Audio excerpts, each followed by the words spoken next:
물 부족과 더불어 물의 오염도 심각한 문제가 되고 있습니다. 각종 산업 폐수와 생활하수, 농수산 폐수가 하천으로 흘러들어 수질 오염을 일으키고 있는 거죠. 이렇게 오염된 물이 어떻게 다시 깨끗하게 우리에게 돌아오게 되는 걸까요? 나의 능력을 보여줄 때가 왔군. 물은 스스로 정화할 수 있는 자정 능력을 가지고 있습니다. 오염된 물이 저절로 깨끗해지기 위해 하는 작용을 말합니다. 자정작용은 침전, 산화, 희석 등 물리적, 화학적 작용을 통해 이루어집니다. 침전은 오염물질을 가라앉혀 고체 형태로 만들므로써 물과 분리하는 과정을 말합니다. 그리고 대기 중에서 흡수된 산소로 인해 오염물질이 산화되기도 합니다. 마지막으로 오염물질의 농도를 낮추는 희석 과정도 진행되는데 이때 오염물질보다 더 많은 물을 필요로 합니다. 해도 끝이 없네. 이걸 다 언제 깨끗하게 하지? 이봐 친구 진정해. 나도 처리할 양이 만만치 않거든.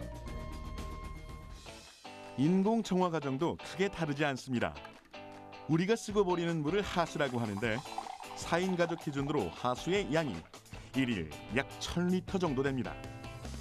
주방 호수, 세탁 배수, 화장실 변기용 물 등으로 사용하고 버린 하수는 지하에 배설된 하수 관로를 통해 하수 처리장으로 향하게 됩니다. 하수 처리장의 최초 침전지에서 우선 하수를 가라앉히는데요. 물보다 무거운 물질층과 물보다 가벼운 물질층으로 구분해 제거하게 되는 방식입니다. 이렇게 최초 침전지에서 약 40%의 오염물질이 제거됩니다. 물의 자정작용 중에서 오염 농도를 낮추는데 가장 큰 역할을 하는 것은 미생물을 이용한 생물학적 작용이라고 할 수 있습니다. 맛있다. 올 겨울도 식량 문제는 걱정 없겠군. 생활하수나 산업폐수 속에 있는 유기 오염물질은 물속에 사는 미생물의 영양분이 됩니다. 미생물에 의해 오염물질이 분해되는 거죠. 이렇게 정화작용에 관여하는 미생물은 크게 두 가지 종류로 나뉜다고 합니다. 미생물 중에 분류를 한다고 하면 호기성 미생물과 혐기성 미생물로 나눌 수 있는데요. 하천에는 대부분 호기성 미생물들이 굉장히 많이 존재하고 있습니다. 혐기성 미생물들 같은 경우는 산소가 있으면 존재할 수 없기 때문에 이런 하천 생태계보다는 이런 소화조라든지 아니면 이런 정화조라든지 이런 환경에서 가스와 메탄이나 CO2 이런 것들을 발생하는 미생물들이죠. 인공 정화 과정에서도 미생물은 빠질 수 없습니다. 하수에 공기를 불어넣어 미생물을 키우고 그 미생물을 이용해 하수 속의 오염물질을 분해하는 것인데요. 하수에 녹아있는 유기물을 제거하고 이 과정을 거치면 유기성 고용물의 80% 이상이 제거됩니다. 그리고 미생물에 의해 분해된 덩어리들은 최종 침전지로 넘어와 침전되는데요.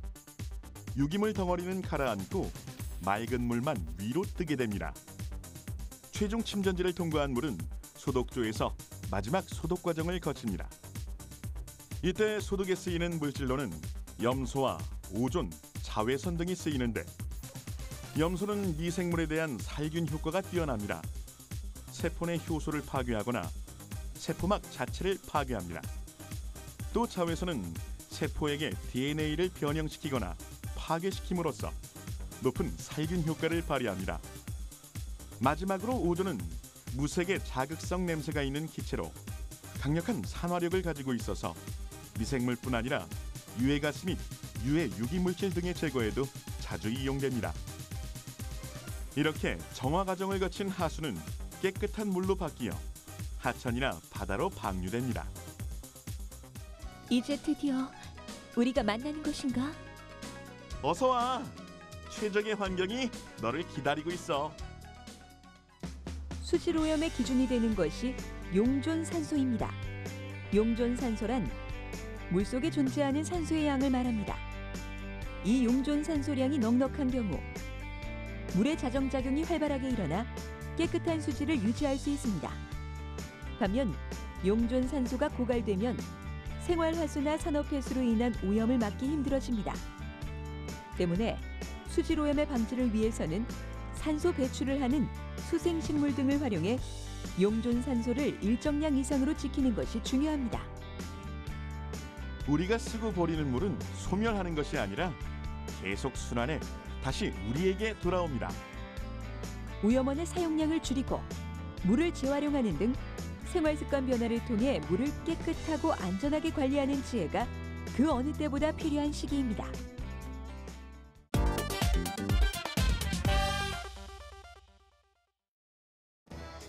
우리가 마시는 물은 건강한 삶을 살아가는데 가장 중요한 요소로 꼽힙니다.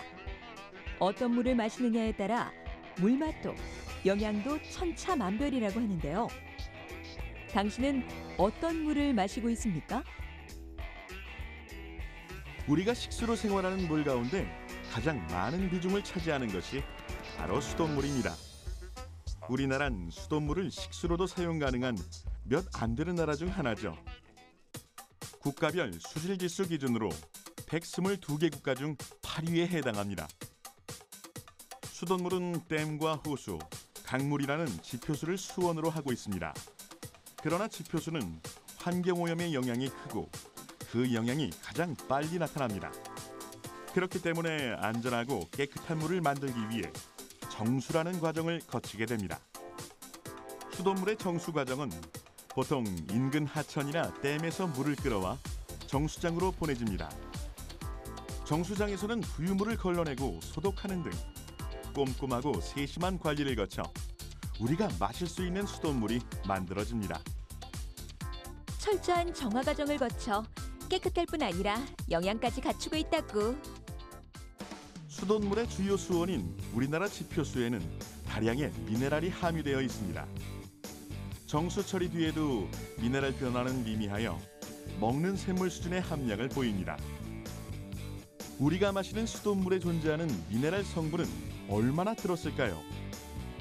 아리수 1리터당 칼륨이 2.4mg, 나트륨 8.8mg, 칼슘 19.9mg, 마그네슘 3.9mg을 함유하고 있습니다. 최근엔 수돗물에 밀려나 그 사용량이 현저히 줄었지만 과거 지하수는 우리나라 국민들의 주요 식수원이었습니다. 이 지하수는 땅 밑에 바로 있기도 하고 땅 밑 수백 미터 깊이에 있기도 합니다. 이곳에 우물을 파서 고이는 물이 바로 우리가 사용하는 지하수입니다. 지하수의 성분은 지질의 영향을 많이 받는데 용해 물질의 양은 일반적으로 수돗물보다 많습니다. 나트륨, 칼륨, 칼슘, 마그네슘 등이 많이 포함되어 있습니다. 그래도 요즘 대세는 나 생수라고. 수돗물 못지않게 최근 현대인들이 더 흔하게 접하는 물은 생수입니다. 생수는 지하에서 물을 끌어올려 페트병에 담아 파는 먹는 샘물입니다. 사실 생수란 표현은 판매하는 제품에는 사용할 수 없다고 합니다. 생수라는 표현을 쓰게 되면 수돗물 등 다른 물은 죽은 물이라는 오해를 부를 수 있기 때문이죠. 먹는 샘물의 유통기한은 6개월을 기본으로 하고 검사를 통과한 제품에 한해서는 6월에서 1년을 기준으로 유통기한을 표시하고 있습니다. 또한 개봉한 뒤에는 세균이 번식할 수 있으므로 가급적 빨리 마셔야 합니다. 시중에 판매되는 먹는 샘물에는 수원지에 따라 크게 화산안반수, 해양심층수, 빙하수 등으로 그 종류가 나뉩니다. 빙하수는 빙하가 녹아내린 물로 불순물이 거의 없고 시원한 것이 특징이죠. 화산안반수는 화산 활동으로 형성된 깊고 긴 지층을 천연 필터로 삼아 여과돼 깨끗해진 물입니다. 또 해양심층수는 태양광이 미치지 않고 오염물질도 닿지 않은 해수면 아래 200m 이하에서 채취한 깨끗한 바닷물입니다. 이러한 물의 맛을 좌우하는 것은 물속에 함유된 미묘한 양의 미네랄 성분입니다. 물맛에 가장 큰 영향을 미치는 성분이 있는데 마그네슘과 칼슘의 함량이 높은 물일수록 쓴맛이 나고 적게 포함되어 있을수록 단맛이 난다고 합니다. 반면 칼륨과 나트륨은 물맛에는 큰 영향을 주지 않는다고 합니다. 이 정도면 취향에 맞게 돈 주고 사 먹을 만하지 않겠어? 네가 아무리 그래봤자 물맛에 있어선 내가 한 수 위지. 우리가 흔히 약수라고 말하는 물도 있습니다. 약수는 땅 속에서 솟아나는 샘물로서 가스, 고형물질 등을 다량으로 함유한 광천수를 말합니다. 이 약수에는 탄산가스와 산소, 철분, 칼륨, 불소 등 각종 광물질이 포함되어 있어 함유된 성분에 따라 독특한 맛을 냅니다. 또 사이다처럼 작은 거품이 일어나며 혀끝을 톡 쏘는 듯한 자극이 있는 약수도 있죠. 일각에서는 이러한 물을 마시면 병에 낫는다거나 피부가 깨끗해진다거나 위장병이 낫는다는 등의 속설이 있습니다. 약수라는 이름 그대로 뜻을 받아들인 탓이 아닐까 싶은데요. 약수가 나오는 약수터는 다수인에게 먹는 물을 공급할 목적으로 개발했거나 자연히 형성된 샘터나 우물 등의 공동시설 중 하나로 분류돼 있을 뿐입니다. 그리고 실제로 약수의 효능에 대해선 과학적으로 증명된 바는 없다고 합니다. 약수는 마시는 데 있어 좀 더 특별히 신경 써야 하는데요. 약수터의 위생관리 상태를 점검한 후 마셔야 하고, 길어온 약수는 실온에서 번식할 세균의 위험으로부터 안전하게 냉장 보관하여 마실 필요가 있다고 합니다. 마시는 물의 중요성은 사소한 부분이라도 간과할 수 없는 중대한 문제입니다. 바로 우리의 건강한 삶과 밀접하게 연관되어 있기 때문이죠. 그래서 식수의 오염은 누구나 중요하게 생각하고 해결을 위해 노력하는 문제이기도 합니다. 어떤 물을 마실지도 중요하지만 식수원을 깨끗하게 보존하는 것이 더 중요하겠죠?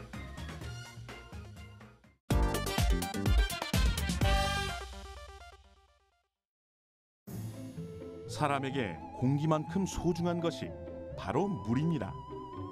매일 마시는 물이기 때문에 물에 대한 관심을 많이 갖게 되지만 그만큼 물에 대한 속설도 많다 보니 갈팡질팡 헷갈릴 때가 많습니다. 없어서는 안 될 소중한 물에 대한 오해를 한번 파헤쳐 볼까요? 수돗물에 함유된 염소에 대한 오해부터 풀어주는 것이 중요하겠죠. 살균, 표백작용을 통해 물속의 세균과 바이러스 등을 소독하기 위해 사용하는 염소. 이 염소 때문에 수돗물에 대해서는 불안감을 갖는 경우가 많습니다. 하지만 인간의 위 속에는 pH 1.0 정도 되는 농도의 염산이 들어있으므로 사실 4mg/L 정도의 알칼리성인 염소는 걱정할 필요가 전혀 없습니다. 그래도 마시는 것이 꺼려진다면 끓이거나 1시간 정도 실온에서 방치하는 것만으로도 염소를 해결할 수 있습니다. 그런데 혹시 수돗물을 끓이면 미네랄이 사라지는 게 아닐까? 무슨 말도 안 되는 소리! 수돗물을 가열한다고 해서 미네랄 성분 함량은 변화되지 않는다고 합니다. 하지만 끓인 물은 증발된 수분 때문에 미네랄이 농축되어 오히려 함량이 많아진 것으로 보일 수 있습니다. 최근 우리가 수돗물만큼 많이 접하는 탄산수에도 여러 가지 속설이 잇따르고 있습니다. 탄산수를 많이 마시면 치아 부식이 된다는 이야기는 한 번쯤 들어본 적이 있으실 겁니다. 실제로 탄산수에 들어있는 이산화탄소가 물의 산도를 높입니다. 탄산수는 물에 높은 압력을 가해 이산화탄소를 녹여 만든 산성음료입니다. 바로 탄산수의 산도가 치아에 영향을 미친다고 합니다. 탄산수의 산도는 제품마다 다르지만 보통 pH 3에서 4 정도입니다. 그리고 pH 5.5 이하일 때 치아의 가장 바깥면인 범랑지를 녹일 수 있다고 하는데요. 결국 탄산수의 산도를 생각해보면 탄산수가 치아를 부식시킬 수도 있다는 말이 성립이 되는 거죠.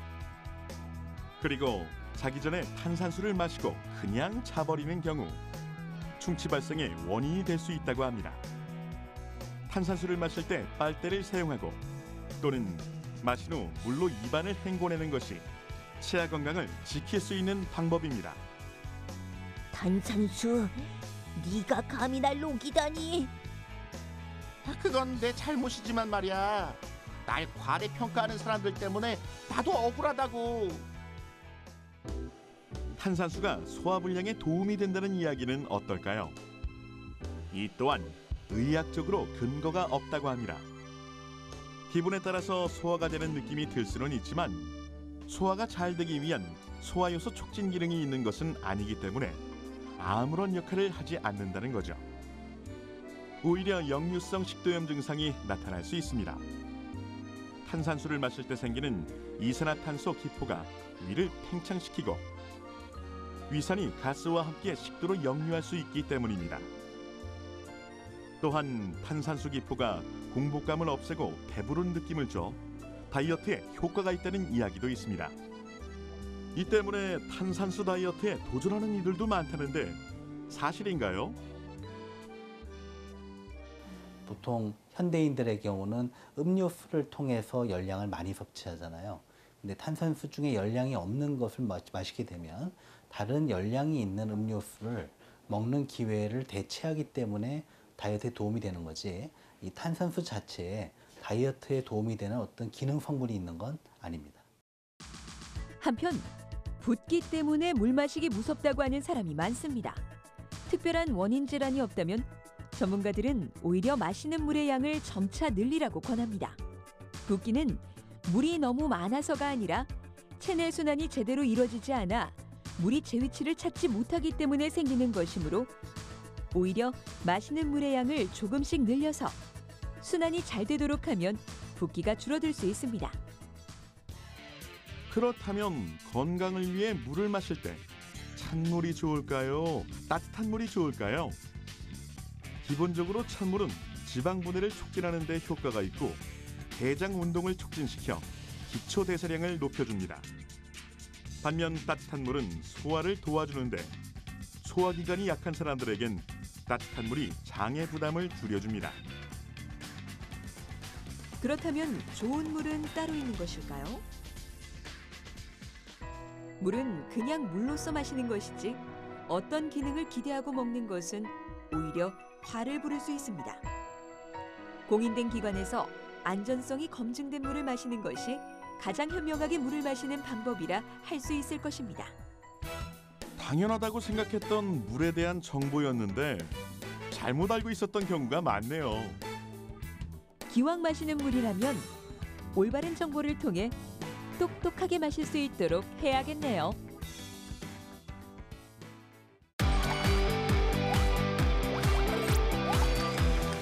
톡 쓰는 과학. 사이다.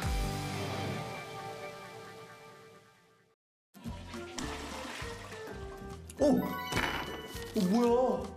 아무것도 안 보이네. 무슨 일이에요, 톡톡 씨? 어디 있어요? 조절인가 봐요. 너무 깜깜해요. 랜턴이나 양초 없어요? 양초요? 아, 양초 어디 있지? 아, 여기 있다. 이제야 밝아졌네. 다행이다. 아이, 다행히 양초가 있었나 보군요. 이게 양초로 보이니? 생활 속 발견. 과연 어떤 재료까지 양초가 될 수 있을까요? 아빠의 라이터. 아빠의 라이터. 휴대용 가스레인지? 휴대용 가스레인지. 부싯돌이요. 부싯돌이요? 달을 따오겠습니다. 하늘에 있는 달을. 달을 따오겠다. 여자친구를 향한 사랑? 여자친구를 위해 사랑의 빛으로? 옆에 있는 친구한테 네. 부탁을 하나 해야지. 뭐라고 부탁할 거야, 친구한테? 한 대만 세게 때려달라고. 한 대만 세게 때려달라고. 한 대만 세게 때리면 불이 팍 도니까. 친구한테 맞으면 불이 들어오니까. 네. 세상에 존재하는 다양한 물건들 중 과연 양초가 될 수 있는 조건은 무엇일까요? 양초의 불이 유지되기 위해서는 발화점 이상의 온도, 산소, 그리고 연료가 필요한데요. 양초의 주요 성분인 파라핀은 발화점이 245도씨 내외이기 때문에 이 온도 이상이 유지가 되어야 합니다.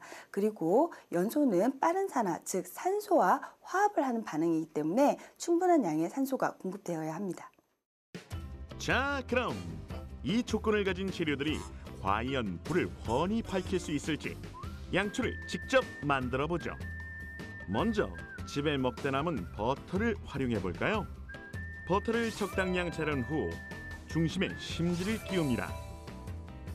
심지에 불이 붙을 수 있도록 버터를 충분히 발라주세요. 자, 점화 준비 완료! 우와, 마치 처음부터 양초인 양 자연스럽게 불을 밝히는군요. 버터 양초는 일반적인 파라핀 양초의 원리와 같은데요. 심지에 불꽃이 내는 열로 버터가 녹게 되고 녹은 버터는 다시 심지를 타고 올라가면서 불꽃을 유지하는 연료가 되는 것입니다. 두 번째 주인공은 참치 통조림. 역시 구멍을 뚫은 뒤 심지를 심어주기만 하면 완성! 맛있는 참치가 양초로 변신할 줄이야. 야외 활동 중 비상 상황에서 활용하면 딱이겠죠? 캔참치, 양초에 양보하세요. 이번엔 심지마저도 필요 없는 양초? 아니, 램프를 만들어 보겠습니다. 먼저 오렌지 껍질에 칼집을 낸 후 조심스럽게 과육과 껍질을 분리해 주세요. 여기서 포인트는 오렌지 껍질에 붙은 심지를 살리는 것. 일단 오렌지는 맛있게 먹고 껍질에 식용유를 부으면서 심지에도 기름을 충분히 적셔줍니다. 자, 과연 오렌지 심지에 불이 붙을까요? 두구두구두구두구두구두구두구두구 짜잔! 빛깔도 너무나 예쁜 주황빛 램프로 탄생한 순간 향긋한 오렌지 향은 덤. 산소가 통할 수 있도록 껍질에 구멍을 뚫어 뚜껑처럼 덮으면 오렌지 등이 된답니다. 이번엔 심지는 물론이고 기름도 필요 없는 크레용인데요.